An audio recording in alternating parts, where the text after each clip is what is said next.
to 5:30 p.m. The time is just gone 9 minutes past 4 p.m. and it's time now to join Sheikh Zakir Hussain, editor-in-chief of the Cognate in India. We're talking about Islamophobia. We're talking about firing Muslim-only employees in India's Bruhat, Bengaluru. So we are now joined on the line by Sheikh Zakir. Sheikh Zakir, Assalamu alaikum wa rahmatullahi wa barakatuh. Walaikum assalam wa rahmatullah. Thank you for inviting me. Yes, I hope all is going well for Ramadan, inshallah. A few days to go before the end of Ramadan. Alhamdulillah, it's going good, but we've lost a lot of near ones. A couple of relatives who passed away, people who we know. So this situation is bad, like we spoke last time. Hopefully, people who are left, who are still alive, are protected and safe, inshallah. Inshallah. In fact, our condolences go to all those who have lost near and dear ones, and we make dua that Allah grant them Jannah, Allah fill their qabr with nur, inshallah.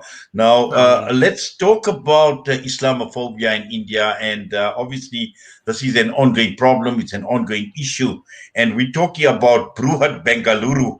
Now, I can't say the balance of it. I don't know what it's actually. It's the MP part, which is a jawbreaker, for want of a better term. But what is this thing all about in terms of Muslim employees being fired?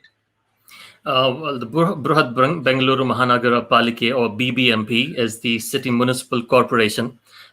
This is responsible for looking after the for every aspect of the traffic, the health management, and every aspect of the city of Bangalore. Bangalore is a city based in the south of India. So at the beginning of the pandemic, the government of Karnataka employed volunteers and freelance worker telecallers to the BBMP's war room. As they put it, a war room, because of the situation and the grim situation that was there, to tackle it and to help people to get beds in hospitals. So in one particular, so the entire city was divided into different zones, and every zone had more than 200 or 100 people who were employed. So this particular zone, which is the southern zone, it had 205 employees who were telecallers. So when you call a helpline asking for a bed, these are the people who would pick up the phone call and allot you the bed. So out of these 205 people, there were 17 of them are Muslims. So only 17, right? The rest of them are non-Muslims. And so on Tuesday, the MP of Bangalore, the Member of Parliament, Tejasvi Surya, who belongs to the right-wing BJP party, along with him, 3 other MLAs, from the surrounding areas, they burst into the war room and they started they accused the officials there of taking bribes to allot good rooms and of creating artificial scarcity. Because like we had discussed last time in your interview, we spoke about how beds are not available across India. It's the same situation in Bangalore as well. And oxygen cylinders are not available. So the MP accused the officials of his own party. BBMP, one thing we need to understand, comes under so the government which is in Karnataka or which is in Bangalore is the BJP government, which the MP belongs to. So he accused his own officials of taking bribe and allotting it. And at the same time, he also listed out the name of these 17 people who were employed in the BBMP war room. And he asked how did these 17 people got employed there? And one of the MLA who was standing there, he said that the BBMP war room is not a madrasa. To recruit these people. He was so basically he was pointing that how come Muslims are being recruited. So a couple of and then and they also accused one of the doctors there, who happened to be a Muslim, to be part of the nexus of blocking the beds and taking bribes to allot the beds. And he accused these people of murder, which basically resulted in the death of so many people, hundreds of people. Yes. So he accused all these people of basically murder. Unfortunately, and then the spiral effect of this was that as soon as this video got viral on social media, There were people from the ruling party. They created messages. They listed out the names of these 17 individuals, and the photograph of the doctor, one of who the MP had accused. They put up his picture, his daughter's picture, his wife's picture, and they circulated this on WhatsApp and social media, calling them as terrorists and murderers. So this is what happened. And immediately, as soon as these videos went on, the 17 people who he had named were fired from the jobs, and they were not provided any reason. I happened to speak to these people yesterday, when I interviewed them, and they said that they were given no reason, and they were just sacked only at the behest of this particular MP and the other MLAs who had accompanied him. Now, obviously, the sad part is I'm not too sure whether these people have any recourse, or do they have, the ability to take the matter up further. I mean, can this thing be challenged? Can the matter be taken to court? Besides, obviously, publicizing this out in the open in terms of what has happened to them. Well, what happened after the video went out, and after soon after the video went out, the MP also held a press conference, and he elaborated on the scam that is happening and everything else. But later on, when these communal, anti-Muslim videos, got viral, a lot of people started slamming them, including the opposition party, and some of them have filed a complaint against the MP. And just now against the other MLAs as well, and they've demanded their arrest, and they've asked the chief minister of the state to clamp down on them, especially at a stage when thousands of people, hundreds of people, today there were 50,000 people who are infected by the COVID-19 virus just in the state of Karnataka. Half of them are from the city of Bengaluru, and these are this is just the numbers of people who have been tested. I'm sure that there will be thrice or more than that number of people who have not tested themselves.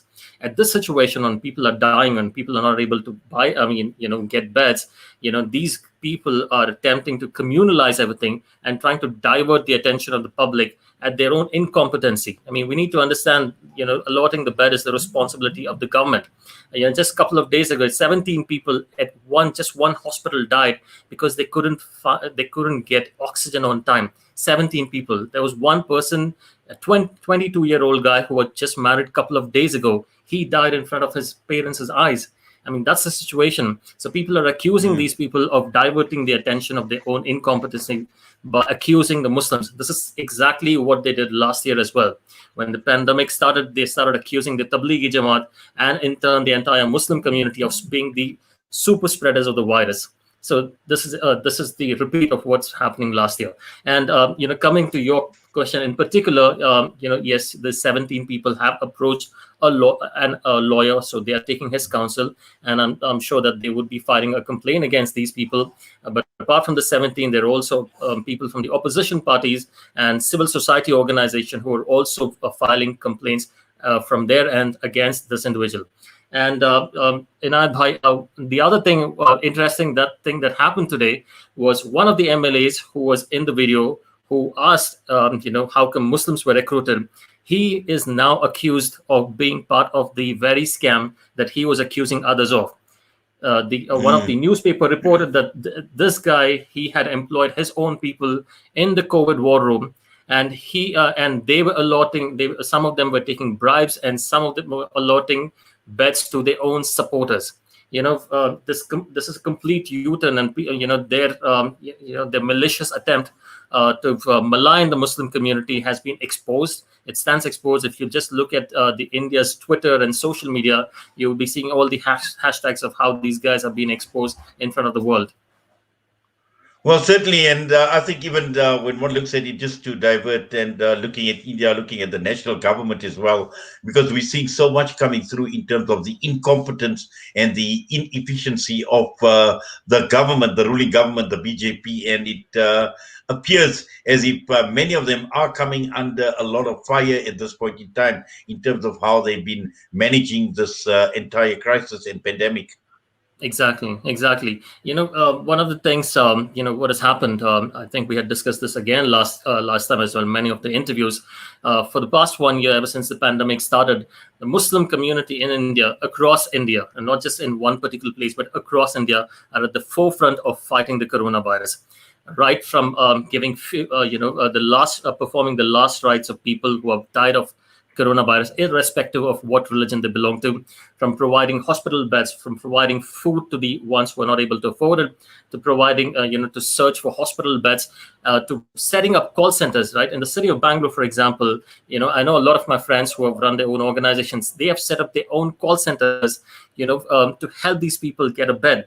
And, this is something that the BJP has not been able to digest, because at one hand, the government is being accused.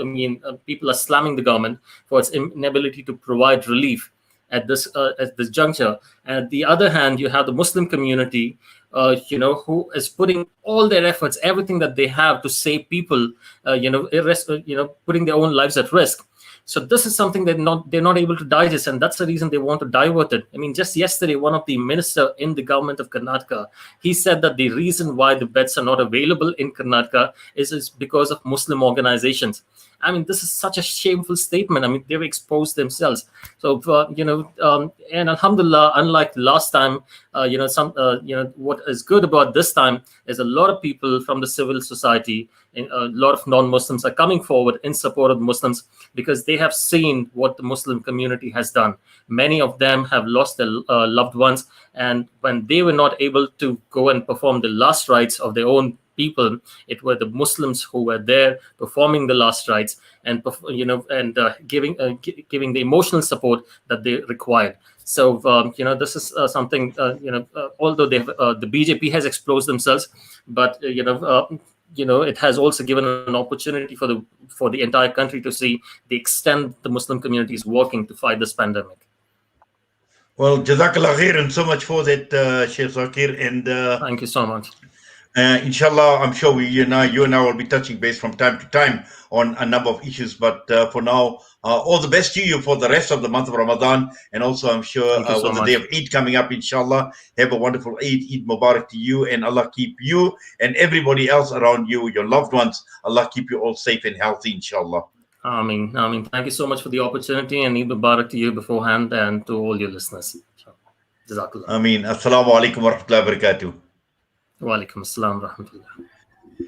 Sheikh Zakir Hussain, the editor-in-chief of the Cognate, with us this afternoon. The time is just gone, 21 minutes past 4 p.m. We're going to go for a quick break. Stay with us.